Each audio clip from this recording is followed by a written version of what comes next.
corner of the roof when you least expect it and cut the enemy to pieces with volleys of star knives. Well, the modern ninja doesn't do anything quite so dramatic, although, as we found out today, it can still be a risky business.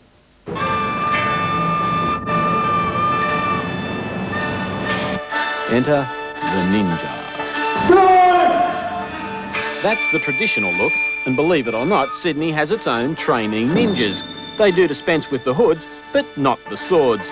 Ninjutsu, the martial art traced back to the ancient Japanese fighting men, is taught by a former Brisbane policeman in Surrey Hills.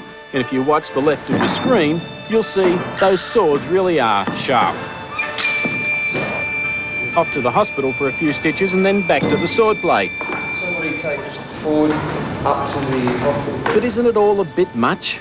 Yeah, some would say that, but you've got to understand sort of we're trying to get these people to confront certain things with themselves and thereby grow with that, because ninjutsu basically is a self-developmental art.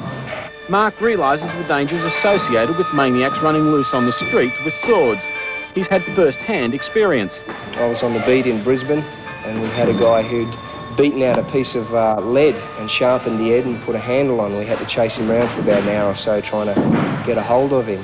And it's exactly that sort of thing that makes me want to educate people more. Scenes like these make the whole thing seem a little violent, but in Lasseur's eyes, this is teaching people not to fight, believe it or not.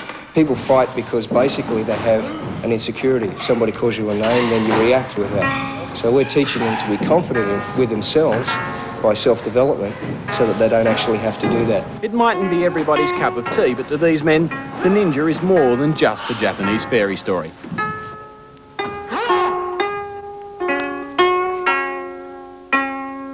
I think my wife's been watching those fellas.